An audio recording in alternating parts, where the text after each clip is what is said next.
नमस्ते दोस्तों। आज मैं आपके साथ अपने जीवन के सबसे गहन और परिवर्तनकारी अनुभवों में से एक साझा करना चाहता हूं। मेरा पहला 10 दिवसीय विपश्यना ध्यान शिविर जो मैंने भोपाल केंद्र में ज्वाइन किया था। भोपाल केंद्र का वातावरण अद्वितीय था। चारों ओर शांति और हरियाली फैली हुई थी।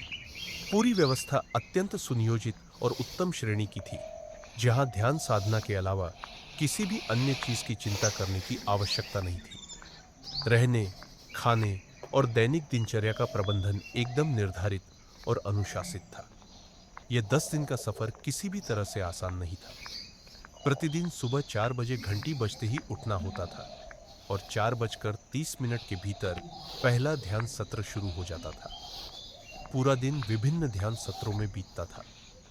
बीच में कुछ देर के विश्राम के अलावा साधारण नाश्ता और दोपहर का भोजन दिया जाता था, जबकि शाम को केवल नींबू पानी या फल ही मिलते थे। शुरुआत में यह सब कुछ अजीब और चुनौतीपूर्ण लगा, विशेष रूप से रात के भोजन का न होना। लेकिन धीरे धीरे शरीर और मन दोनों ने ही इसकी आदत डाल ली। पहले 3 दिनों तक हमें केवल अपनी सांस पर ध्यान केंद्रित करने की साधना सिखाई गई, जिसे आनापान ध्यान कहते हैं। सुनने में यह बहुत आसान लगता है, लेकिन वास्तविकता में यह अत्यंत कठिन है। आंखें बंद करते ही मन भटकने लगता है। कभी बचपन की यादें, कभी आने वाले कल की चिंताएं, तो कभी बिल्कुल निरर्थक विचार उमड़ने लगते हैं। इसी क्षण मैंने समझा कि वास्तविक बंदर तो हमारे अपने मन में ही रहता है, जो लगातार उछल कूद करता रहता है। तीसरे और चौथे दिन तक आते आते शरीर ने विद्रोह करना शुरू कर दिया। लंबे समय तक एक ही स्थिति में बैठे रहने से पैर सुन्न हो जाते, रीढ़ और कमर में तेज दर्द उठता। ऐसे में आचार्य श्री एस.एन. गोयनका जी की आवाज कानों में गूंजती, बस देखो, प्रतिक्रिया मत दो। दर्द आया है, चला जाएगा। सुख आया है, वह भी जाएगा। सब कुछ अनित्य है, सब कुछ परिवर्तनशील है। और सच्चाई यही थी, कोई भी संवेदना स्थायी नहीं थी। वह आती और चली जाती थी। 5वें दिन असली विपश्यना की शुरुआत हुई। अब हमें सांस को छोड़कर पूरे शरीर की संवेदनाओं पर ध्यान केंद्रित करना था।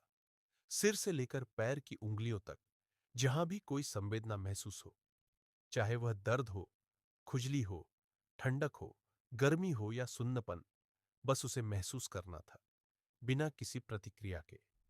धीरे धीरे मैंने समझा कि मन हमेशा से सुख को पकड़कर रखना चाहता है और दुख से भागना चाहता है, लेकिन विपश्यना हमें सिखाती है कि दोनों को संभव से देखो, न उसे पकड़ो, न उससे भागो।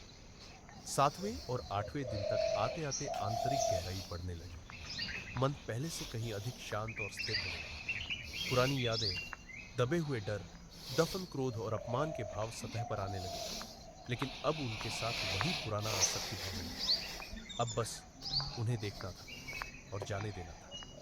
यही वह अनुभव है जिसे वास्तविक मुक्ति का स्वाद कहा जा सकता है। 9वें दिन तक ऐसा लगने लगा जैसे किसी ने मस्तिष्क की सारी धूल साफ कर दी हो। मन हल्का हो गया था, विचारों की गति मंद पड़ गई थी और छोटी छोटी बातों पर होने वाली प्रतिक्रियाएं भी कम हो गई थी। और फिर वह 10वां दिन आया। 10 दिनों के बाद मौन टूटा और हम सभी ने एक दूसरे से पहली बार बातचीत की। वह क्षण अत्यंत भावुक कर देने वाला था। ऐसा लगा मानो शब्दों का वास्तविक मूल्य हमने पहली बार समझा हो। इन 10 दिनों ने मेरे भीतर गहन परिवर्तन किए। सबसे पहले तो धैर्य में वृद्धि हुई। छोटी छोटी बातों पर अब क्रोध नहीं आता। जागरूकता बढ़ी।